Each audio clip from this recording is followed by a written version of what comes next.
Hello traders, मैं हूं अगोर और आज की वीडियो में हम फिल की प्रोफाइल और प्राइस सेक्शन का एनालिसिस करेंगे। इस वीडियो में हम ये जानने की कोशिश करेंगे फिल का ट्रेंड कब चेंज होगा या हो चुका है, कौन से अहम लेवल्स हैं जहां से इसको रिवर्सल या बाउंस मिल सकता है, और ये भी देखेंगे कि फिल्स के हाई टाइम फ्रेम के टारगेट्स क्या हैं। वीडियो शुरू करने से पहले अगर आपने चैनल को अभी तक सब्सक्राइब नहीं किया तो इसको सब्सक्राइब कर लें ताकि आल्ट कॉइन की कोई भी इंपॉर्टेंट अपडेट आपसे मिस ना हो जाए।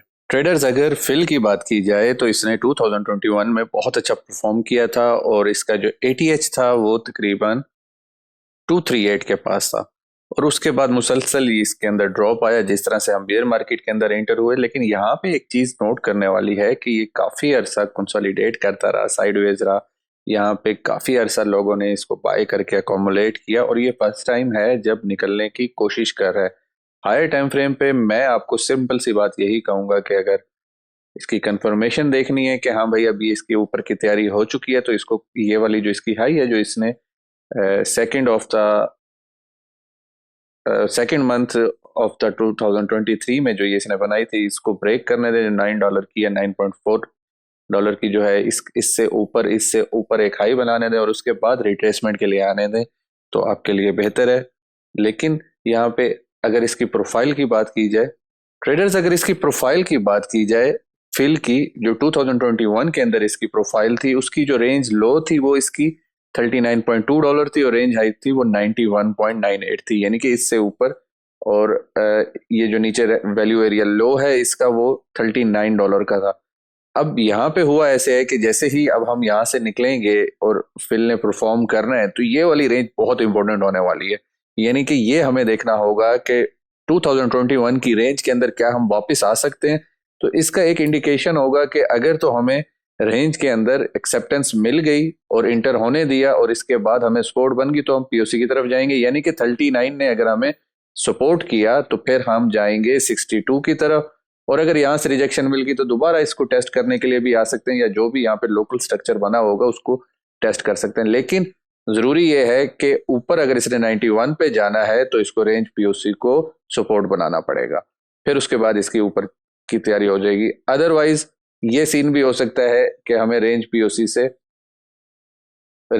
से जो है रिजेक्शन मिले और उसके बाद हमारा सफर जो है नीचे की तरफ 38 की तरफ।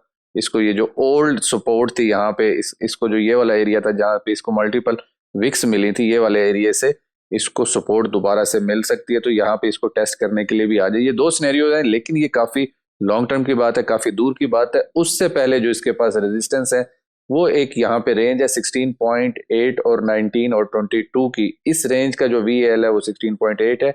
तो ये जो रेंज पीओसी है यहाँ पे भी यही सेम रूल अप्लाई होगा कि अगर हम यहाँ से निकल रहे हैं तो हमने देखना होगा कि जो रेंज पीओसी है वो इसके ऊपर किस तरह से परफॉर्म करती है। यानी कि पीओसी से हमें रिजेक्शन मिलती है और हम अगर इसको होल्ड कर पाते हैं $16 को तो फिर वेल एंड गुड है, फिर हमारे पास होगा रेंज रोटेशन करने के चांस ज्यादा होंगे। यानी कि हम वी एच 22.85 तक जा सकते हैं। लेकिन उससे पहले हमारे पास एक और रेंज है जिससे हम अभी अभी निकले हैं, यानी कि ये बॉटम बनाने के बाद यहाँ से जो हम निकले हैं इसका जो वी एच है 6.3 ये बहुत इंपॉर्टेंट है, इसको सपोर्ट करना बहुत जरूरी है। अगर इसने ऊपर की तरफ जाना है तो जो ये हमारा 6.37 का रेंज वी एच है इसको सपोर्ट करना जरूरी है। अदरवाइज अगर हमें इसके ऊपर ट्रेंड चेंज होना होगा और अगर इसकी इंडिकेशन जाननी होगी कि भाई अब हमें देखना है कि क्या ये वापसी का सफर स्टार्ट हो गया, तो उसकी पहले इंडिकेशन ये होगी कि हम रेंज के अंदर इंटर होंगे, इसको टेस्ट करेंगे 6.3 को और उसके बाद हम पीओसी की तरफ चले जाएंगे। यहां तक पीओसी तक आने तक कोई खतरे वाली बात नहीं है बड़े टाइम फ्रेम के ऊपर। लेकिन छोटे टाइम फ्रेम पे ऑब्वियसली इसका ट्रेंड जो है वो चेंज हो चुका होगा। तो असल खतरे वाली बात इसका ऊपर का सफर खत्म होगा अगर हमने ये वाली जो रेंज पीओसी है 4.4 इसको ब्रेक कर दिया और हम इससे नीचे ट्रेड करने लग गए। रेंज प्रोफाइल के अंदर ये एक रूल होता है जितनी देर हम पीओसी से ऊपर की तरफ ट्रेड करें ऊपर जाने के चांस ज्यादा हैं। जैसे ही हम पीओसी के नीचे आएंगे तो इसके नीचे ट्रेड करेंगे तो फिर इसके नीचे आने के चांस ज्यादा होंगे। तो ये चीज जहन में रखनी है। एक आपने रेंज पीओसी 4.4 की, इससे नीचे जो है इसको खतरा है बड़े टाइम फ्रेम के ऊपर। छोटे टाइम फ्रेम के ऊपर तो ऑब्वियसली यहाँ से 1 आवर 4 आवर के ऊपर ट्रेंड हमारा चेंज होगा। लेकिन यहाँ पे कुछ की लेवल्स हैं जो जिनको मैं यहाँ पे साथ ऐड करके मजीद कन्फ्लुएंस जो है फिल के ऊपर वो स्ट्रॉन्ग कर देता हूँ। वो की लेवल्स ये हैं कि यहाँ पे हमारा जो है एक हाई वॉल्यूम नोड है, ये हाई वॉल्यूम एरिया है। हाई वॉल्यूम एरिया हमारा सपोर्ट रेजिस्टेंस के तौर पे काम करता है। अगर प्राइस ऊपर है तो सपोर्ट करेगी अगर यानी कि आप 4 आवर के ऊपर ट्रेड कर रहे हैं इसको, या फिर शॉर्ट पोजीशन या फिर लॉन्ग पोजीशन ले रहे हैं, तो यहाँ तक सेफ है 5.5 तक। तो 4 आवर के लिए भी मैं यही कहूंगा सेफ है। 1 आवर पे तो ऑब्वियसली इसका ट्रेंड चेंज हो चुका होगा।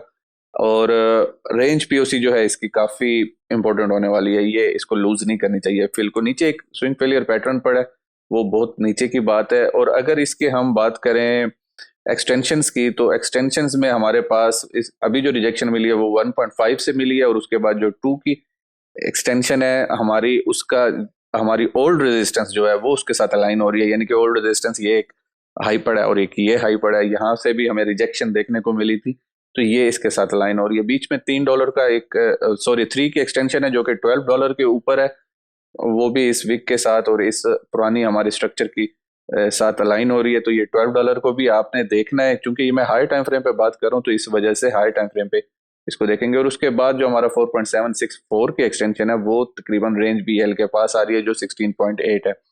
तो अभी तक के इसके जो टारगेट्स हैं वो यही हैं जो मैंने आपको बताए हैं सपोर्ट रेजिस्टेंस के। और इसका जो ट्रेंड है वो भी आपको मालूम ही होगा कि अभी अब ट्रेंड के अंदर आ चुका है। लेकिन मैं ये कहूंगा कि आप इसको $9 को एटलीस्ट सपोर्ट बनाने दें, यानी कि इसको फ्लिप करके इसको सपोर्ट बनाने दें, $9 से ऊपर इसको ट्रेड करने दें तो सेफ होगा। लेकिन हमने तो जो ग्रुप है हमारा जो डिस्कॉर्ड का, उसके अंदर अगर बात की जाए फिल की, तो फिल की स्विंग जो थी वो 4.89 और 4.74 से दी थी, और साथ TP 2 बुक करवा दिए थे 6.35 पे, और तीसरा ओपन रखा था कि अगर किसी ने ऐड करना हो पोजीशन के अंदर तो ऐड कर लेगा। वो यही दो प्रॉफिट हैं। और उसके बाद यहाँ पे मैंने नोट भी लिखा था, note I will share long term targets, fill will perform in this bull run. और ये डेट है दिसंबर 11 की, तो 11 तारीख की है। और अगर आपने हमारा ग्रुप नहीं ज्वाइन किया तो ग्रुप ज्वाइन कर लें, यहाँ पे सिग्नल्स हैं, अच्छे भी हैं बुरे भी हैं, ये आप खुद ही देख सकते हैं कि अच्छे बुरे सिग्नल किस तरह से हैं। ऑडी के 46 63 के ऊपर और 69 के ऊपर, इसी तरीके से एवेक्स का 49.2 के ऊपर। तो ये आप ग्रुप भी ज्वाइन कर सकते हैं। ये आज की वीडियो थी फिल के हवाले से। मैं नेक्स्ट वीडियो में इसको छोटे टाइम फ्रेम के ऊपर डिटेल से बताऊंगा। अभी जो इंपॉर्टेंट लेवल थे उसको आप मार्क कर लें चार्ट के ऊपर जो मैंने आपको बताए हैं। अभी जो मुझे लग रहा था रेजिस्टेंस और सपोर्ट बन सकती थी और जो इसकी प्रोफाइल थी, इसको रेगुलर वीडियोस के अंदर लेके आऊंगा, इसके ऊपर साथ के साथ मैं अपडेट देता रहूंगा फिल की। तो ये थी आज की वीडियो। अगर आप free trade calls, free signal, free market update हमारे लाइव लर्निंग सेशन में भी लेना चाहते हैं तो इस वीडियो के डिस्क्रिप्शन में ग्रुप का लिंक मौजूद है, उसको ज्वाइन करें। अगर आपको ये वीडियो हेल्पफुल या इन्फॉर्मेटिव लगी तो इस वीडियो को लाइक करें, दोस्तों के साथ शेयर करें। आज की वीडियो में शामिल होने के लिए थैंक्स। मिलते हैं अगली वीडियो में। Happy trading.